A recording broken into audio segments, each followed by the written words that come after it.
Mindanao, may isa pang ligaw na halaman na may prutas na kinakikitaan ngayon ng ilan ng malaking potensyal. May bagong usap-usapang hiwaga sa paanan ng Mount Banahaw ng Dolores sa Quezon. Pero hindi ito dulot ng anumang kababalaghan. Ang pinagmumula ng misteryo mula sa mga hanggang tuhod na halamang ito na hitik sa tinik ang mga sanga. Meron itong maliliit na bunga na pulang-pula at nag-aagaw ang asim at tamis ang lasa nito. Mas maliit pa sa strawberry at dilugan na parang pinagdikit-dikit na butil. Kung tawagin ito ng mga tiga-Dolores, sapinit o sampinit, isang klase raw ng wild raspberry.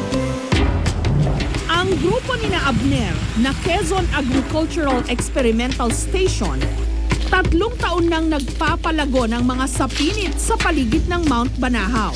Dahil papatapos na raw ang pamumunga ng sapinit, aanihin na ni Abner ang mga huling bunga nito. Nanguha muna sila ng mga dahon ng gabi-gabihan para paglagyan ng mga mapipitas nila. Madali raw kasing mabugbog ang mga hinog na sapinit, lalo't wala namang gaanong laman ang loob nito. Hindi madali ang pamimitas ng sapinit. Lagi kasing nakaamba ang matitinik nitong sanga. Aray ko po. Ow.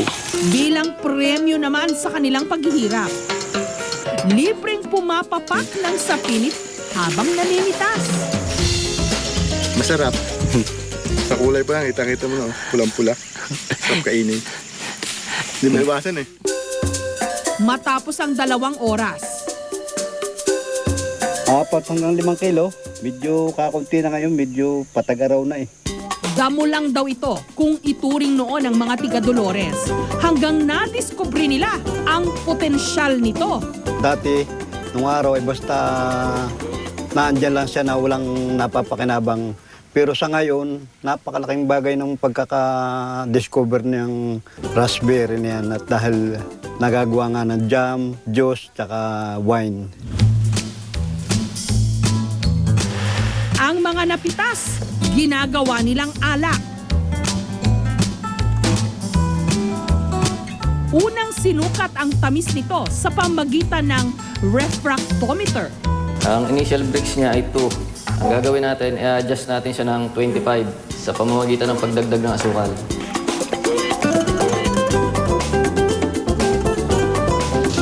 Pinakuluan para matanggal ang mga mikrobyo. Hinaluan ng yeast para ma-ferment. Pagkalipas ng 3 linggo, pwede nang ilagay sa bote at ibenta sa halagang 300 pesos kada isa. Ang mga bunga ng sapinit pwede ring gawing jam, dinurog, tinimplahan ng asukal, pinakuluan hanggang lumapot. Bawat bote ng sapinit jam, 85 pesos ang halaga. Paborito namang ihalo ng balikbayang si Dion ang sapinit sa kanyang green salad. Pinaghahalo-halo ang mga gulay katulad ng letsugas at pipino. Ating itos yan. And then, lagyan natin ng wild raspberry on top. Ang dressing, vinaigrette na gawa rin sa sapinit. Perfect itong katerno ng sapinit shake.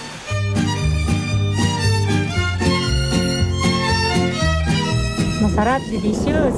Tama-tama ang kanyang sauce sa kanyang salad. Ang baker na si Grace, sapinit cake ang specialty. Pagsasamahin na po natin yung ating dry ingredients saka yung ating wet ingredients. Inihalo sa cake mixture ang kinaramelize na sapinit at saka ibinake ng 1 oras. So maglalagay na tayo ng icing doon sa ating cake. Yung jam na sampinit, inilalagay ko dun sa ibabaw ng cake. So ito po yung finished product natin ng sampinit cake. Para siyang strawberry. Ang makakatas na sapinit, hindi lang daw pambihirang lasa. May hatid din daw itong lunas sa ilang malulubhang karamdaman. Ang mag-asawang Florencia at Ismael dumaan sa pagsubok nung pareho silang nagkasakit. Si Aling Florencia natuklasang may myoma, kaya nagpa-opera noong lamang nakaraang buwan. Si Mang Ismael naman may high blood. Sinubukan nilang uminom ng alak gawa sa sapinit. Dalawa ka, nagaya mo ako doon. Siyempre, natuwa ako dahil sabi ko hindi na ako magkikemo. Tama na sa akin yung herbal na gano'n. Kasi nga, sabi nga, nakakagamot ng mga bad cells, ng mga cancer, gano'n. Pagka kumain, nalatok lang ka ng dalawa. Ayon sa impormasyon mula sa Bureau of Agricultural Research, mayaman daw ang sapinit sa leucoanthocyanin na pinaniniwalaang maaring pumigil sa paglaganap ng cancer cells. Meron din daw itong anthracinones na maaari din daw pumigil sa pag-usad ng Alzheimer's disease. Pero paalala ng mga eksperto, saga naman sa masusustansyang sangkap ang sapinit, hindi pa raw sapat ang mga pag-aaral kung nakakagaling nga ito ng ilang karamdaman. Dapat pa rin daw sumangguni sa mga doktor para sa karampatang lunas sa mga sakit. We have nothing against naman yung traditional medicine, yung mga herbal. In fact, approved field na yan sa study ng medicine. But then again, hindi natin talaga directly na dapat dito lang tayo dumepende.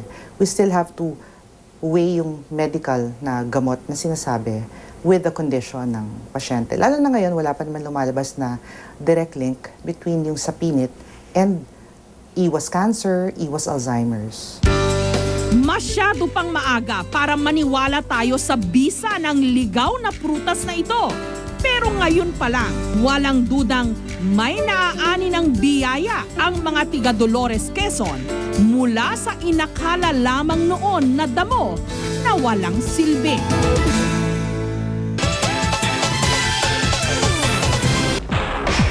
Susunod, mga transgender o yung mga lalaking nagpa-opera para maging babae, pwede na raw sumali sa International Beauty Pageant, pati na sa Miss Universe.